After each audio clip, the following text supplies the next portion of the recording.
bitmiyor derdim, her perişanım. Merhametin yok mu ey zalim gurbet? Gülmedin yüzüme oldun düşmanım.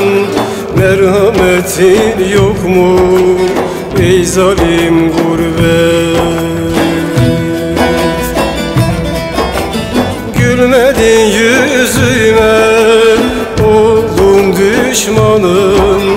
Merhametin yok mu ey zalim gurbet?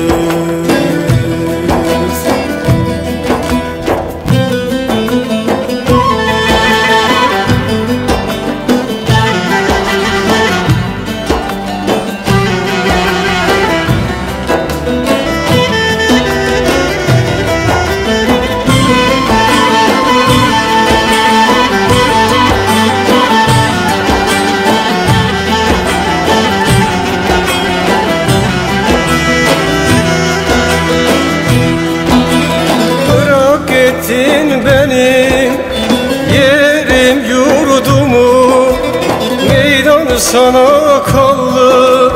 Mekan kurdun mu, yoksulluk silmesini vurmadın mı? Merhametin yok mu ey zalim gurbet? Yoksulluk silmesini vurmadın mı? Merhametin yok mu ey zalim gurbet?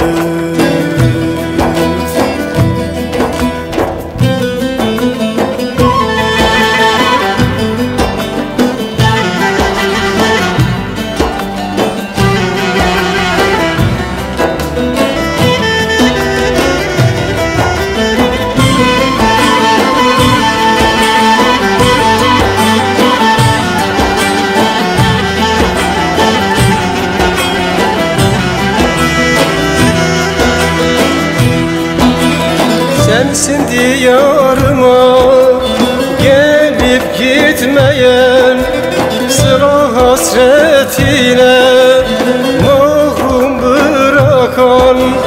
Çekilmezmiş kahrın seni anlatan. Merhametin yok mu ey zalim gurbet? Çekilmezmiş kahrın seni anlatan.